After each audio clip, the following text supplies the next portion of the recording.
Aqui na nossa abordagem pedagógica para 2025, a gente vai trazer o planejamento para a compreensão. É ele que vai nortear, né?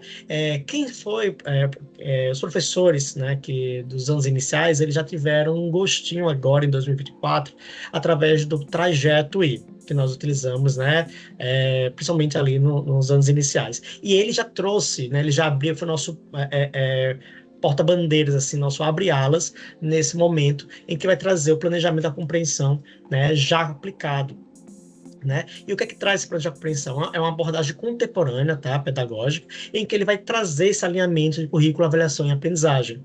De que maneira? Ele tem um foco na aprendizagem, que é no aluno, e não no foco no ensino, no professor. Tá? E neste momento a gente busca trazer aí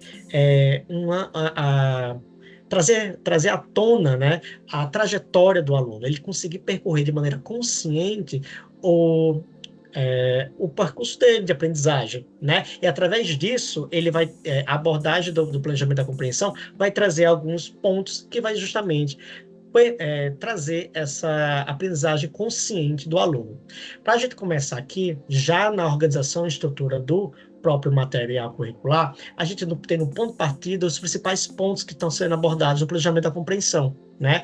Então, pelo ponto de partida, a gente tem as grandes ideias, perguntas essenciais e objetivos de aprendizagem. O que são esses pontos, né? As grandes ideias são justamente os principais temas que vão ser abordados ali, os principais assuntos que vão ser abordados naquela unidade, né? Então, a gente vai iniciar tudo isso, né? Antes de começar qualquer assunto, qualquer tema da nossa de discussão, né, conceitual, eu vou começar trazendo primeiro as primeiras abordagens, que vai reger toda a unidade, né? Além disso, eu vou trazer também perguntas essenciais. São perguntas que vão startar o conhecimento do aluno, né? Elas vão trazer curiosidade, ela vai trazer investigação, ela vai trazer reflexão sobre os grandes temas, as grandes ideias que vão ser desenvolvidas naquele momento, né? E além disso, para que os alunos se guiem e tenham um norte para onde de que eles têm como suas metas de aprendizagem, a gente tem bem claro desde o início do material os objetivos de aprendizagem. Então isso fica claro que os alunos eles trabalham nesse material, eles não ficam somente presos no planejamento do professor, ele fica claro, transparente e evidente para o aluno, para que isso ajude ele no processo de reflexão do processo de aprendizagem dele. Tá bom? Esse é o ponto inicial nosso, chamado de ponto de partida. Vocês veem que dentro daquela trajetória que eu mostrei anteriormente, esse já vai seguir os principais pontos dentro daquele caminho que a gente estava conversando. Tá bom? O próximo ponto que nós temos aqui é justamente a abertura da unidade, né? Aqui o aluno já vai ser instigado a analisar um texto, já vai ser instigado a analisar uma imagem, né? Seja esses alguns objetos. Então, todos eles vão ser trabalhados principalmente através do que a gente vai elaborar aqui com as rotinas de pensamento. São formas de abordar esse assunto, né, de maneira instigadora, né? Então, os alunos vão ser levados a trazer os seus pensamentos à tona, de maneira colaborativa, né? De maneira que a gente consiga fazer discussões em sala de aula, né? Trabalhar, aqui como está escrito, uma leitura no impresso, né? Trabalhar uma roda de conversa. Então, o professor pode introduzir esse tema de maneira bem dinâmica. Então, é sempre pautado nessa abordagem mais investigativa do aluno, né? Trazer esses pensamentos mais à tona e que seja de maneira colaborativa. Então, nossa abertura de unidade sempre vai fazer de maneira provocativa vai trazer de maneira provocativa essas reflexões do aluno, tá bom? Partindo aqui para o próximo, a gente vai ter permeado no nosso material os temas, né? Eles são introduzidos ali no ponto de abertura, né, da unidade, mas eles vão começar a aparecer aqui através de temas, né, ao longo de toda a unidade. São mais ou menos em torno de 3 a 4 temas, né? Normalmente são 4 temas, e que esses temas eles vão trabalhar já esse conceito que vai ser forte aqui nos anos finais. É o conceito digital, né? O que é o digital? É justamente essa interação entre o material impresso e o material digital. Google, mas eu já trabalho com material digital espelhado, e é isso, então é aquele material que está lá na nossa plataforma de conteúdo, em que eu tenho acesso a ele é igual ao que eu tenho ele impresso? Não. o que a gente vai ter, né, no momento lá no nosso material Phygital, é que eles interagem, ou seja, o aluno precisa ter o acesso ao material digital para poder fazer as suas anotações, seus registros no material físico. Eles estão em simultâneo acontecendo, né? Então, o que acontece? O professor, aqui no caso, aqui, por exemplo, nesse exemplo 1 aqui, em que a gente está espelhando o tema 1, o professor vai estar vai investigar os alunos a ter o acesso ou vai espelhar esse material digital e o aluno vai fazer seus registros no físico de maneira simultânea, né? De maneira que, mas só vai acontecer na sala de aula? Não, isso pode acontecer também em casa. A questão é a utilização desse material de maneira híbrida, né? Utilizar ao mesmo tempo o digital com o físico, de maneira que um complementa o outro, né? Naquele momento, podendo ser no local da sala de aula, podendo ser na sua casa, pode ser em qualquer lugar em que a aprendizagem esteja acontecendo, tá bom? Então, vamos lá. O livro impresso vai estar os registros, principalmente, né, das anotações dos alunos, e no livro digital vai estar justamente os recursos. Por quê? Porque saiu porque sair do impresso? Porque a gente consegue outras camadas, outras interações no digital que a gente ainda não tem o meio impresso, o suporte do meio impresso para isso. Então, a gente vai trabalhar com materiais que são interativos, vai trabalhar materiais com mídias, né, multimídias, com som, com imagem. A gente vai trabalhar materiais que a gente consiga fazer interações como infográficos, né? Então a gente vai ter tanto material lá que a gente ficar preso ao físico seria limitante, né, no processo da aprendizagem, tá bom? Passando aqui para o nosso próximo ponto, a gente tem também o tema 1, o tema 2 sendo trazidos aí, né? Como aqui está tendo aqui, por exemplo, na esquerda, a gente está trazendo aqui um exemplo de como esse material é interativo, né? E aí os alunos vão poder fazer acesso a eles, né? E, obviamente, fazer suas anotações no impresso, tá bom? Então, o tema 1, tema 2, tema 3, tema 4, eles vão permear aqui, mas entre eles, a gente vai estar sempre abordando atividades que vão trabalhar com esses temas, né? Então, a gente vai estar trabalhando o material conceitual e também as atividades, todas as partes para poder completar essa aprendizagem do aluno e também gerar dados. Isso a gente vai ver um pouquinho mais na frente, tá bom? Então, aqui que eu estava comentando para vocês, as atividades, elas são também, como estão vendo aqui no livro impresso, elas são respondidas normalmente no livro impresso, e a gente vai ter momentos que a gente tem esses pontos em azul aqui. E esses pontos em azul são nossos objetos digitais, em que o aluno vai ser levado, convidado a ir, né, a se encaminhar para o meio digital. Às vezes, para responder uma questão, ele precisa ver um vídeo, né? Ele precisa ver ou interagir com um conjunto de imagens. Vocês vão ver isso mais na frente, né, de maneira mais prática, na navegação guiada. Então, nesse momento, ele vai ser levado a interagir com um vídeo, por exemplo, para responder uma questão, né? Então, essa conexão entre o impresso e o digital, ela vai acontecer a nível individual, a nível grupo, a nível sala de aula, a nível casa também com os alunos, tá bom? Então, o professor vai estar trabalhando justamente nesse processo de orientação, né? Depois pode realizar as correções de maneira coletiva, individual, da forma que ele planejar, tá bom? Então, as atividades, elas podem também ser digital, né? Elas não precisam ser necessariamente apenas responder as questões no impresso. Ela vai poder levar a gente a uma interação,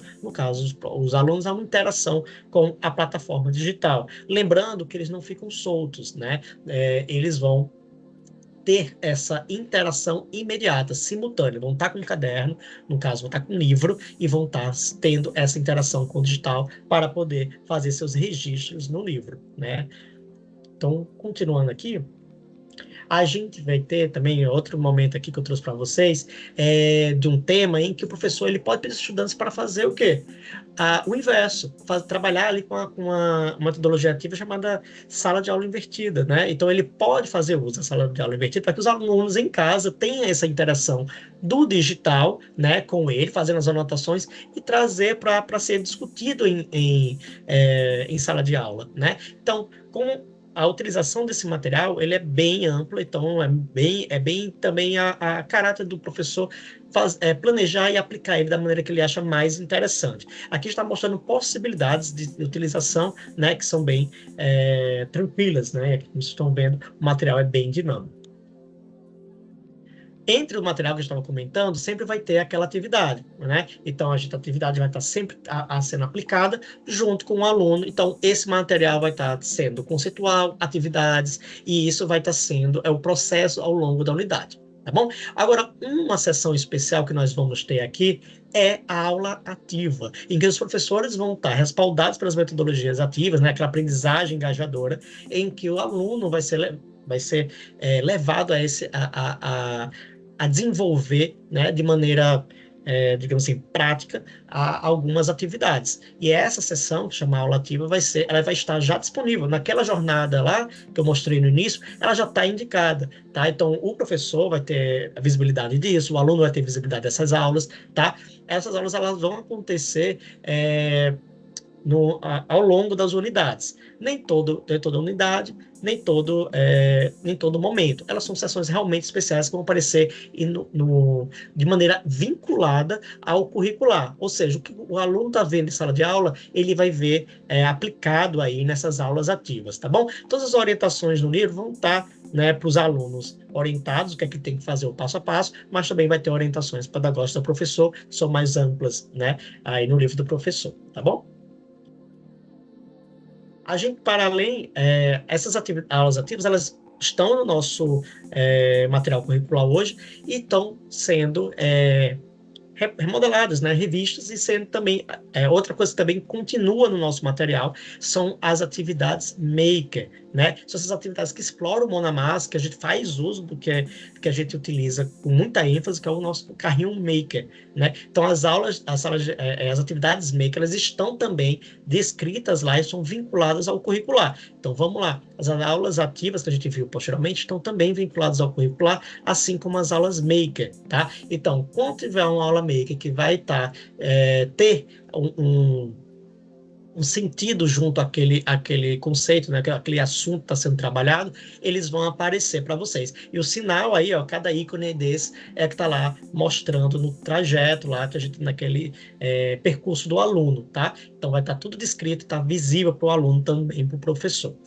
Tá? Todas as informações ficam lá disponíveis ao professor, principalmente ao professor, né, que vai precisar organizar a sala maker, vai precisar levantar os materiais, tudo isso, e os alunos também vai estar sendo guiados pelo professor no passo a passo da execução dessa atividade. A gente tem aqui, nos anos finais, a revista Projeto I, né, em que nesse momento ela foi toda reformulada e está convidando os alunos, né, a serem também autores da revista. Então ela vai ser ela vai estar também vinculada, tá, ao curricular, ou seja, é uma revista semestral, como vocês já conhecem, só que agora vai ter uma novidade. A cada semestre, 2 disciplinas vão reger essa revista. Então, por exemplo, aqui, a primeiro momento, né, digamos, o primeiro bimestre, entre aspas, vai ser o professor de língua de história. E o segundo bimestre, por exemplo, pode ser regido pelo professor de língua portuguesa. Então, quando isso tiver, já está bem, isso aqui no caso do 7º ano, né, ou 6º ano. Então, essas revistas, elas vão estar vinculadas aos objetos de aprendizagem que estão lá sendo falado pelo professor. Então, obviamente, o professor, além daquelas aulas ativas possíveis, aulas ativas que vão estar lá, né, no trajeto, ela vai também ter acesso a esse trajeto IAS, que são o quê? É uma revista, então traz artigos em que vai fazer com que os alunos, além de ter esse acesso ao conteúdo de maneira inovadora, né, de maneira diferente, ele também vai ser levado a trabalhar e a produzir seus próprios artigos, vídeos, podcasts, né, imagens, e isso eles fazem uso do quê? Do Media Lab, que é a nossa entrega, né, vinculada aí ao trajeto I, que vai trabalhar muito com essa produção midiática dos alunos, né? Então, o projeto I vem todo reformulado aí como para 2025, tá joia? Aqui a gente já chegando, né, se aproximando do final do nosso trajeto da primeira unidade, né, a gente tem aqui revisando a jornada. Revisando a jornada é um momento que a gente tem lá das atividades em que os alunos são levados a clicar ou ler o QR Code, que vai levar eles a fazer uns exercícios no nossa plataforma chamada Santillana Avaliações. Nessa plataforma, a partir do momento que os alunos vão inserindo suas respostas e fazendo os exercícios, mais ou menos 2 questões por cada objetivo de aprendizagem, que é apresentado lá no começo, lembra que a gente coloca os objetivos de aprendizagem visíveis para os alunos, vão ser mais ou menos 2 para cada objetivo daquele. E dessa maneira, o aluno, quando está respondendo, vai gerar relatórios de desempenho aos alunos. Ou seja, o professor vai ter uma série de relatórios a nível individual do aluno, como também a nível de turma e turmas que ele está trabalhando, né? E aí ele vai ter essa análise de dados que vai poder gerir melhor a sua sala de aula e também para o próprio aluno para poder visualizar melhor o seu processo de aprendizagem, né? Então a gente tem esses relatórios de desempenho. Ao final, né, da nossa jornada, né, na nossa unidade, nós temos o ponto de chegada, né? E nesse ponto de chegada, a gente retoma as grandes ideias lá do início, do nosso ponto de partida.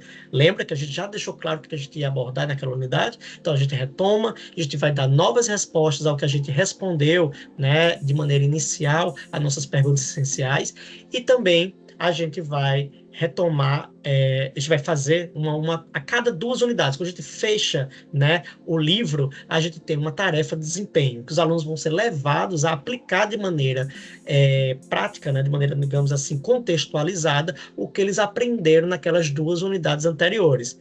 Como assim? Você está vendo ciências, aí uma tarefa de desempenho vai ser, você é um cientista, vai colocar o aluno numa situação em que ele vai precisar aplicar os conhecimentos dele. Ou seja, ele não apenas trabalha os conhecimentos, como eles fazem aplicação de sentido numa situação colocada na tarefa de desempenho, né? Isso traz a abordagem, né? Isso faz com que eles, além de se debruçarem sobre o próprio conteúdo, eles apliquem e gerem sentido para eles.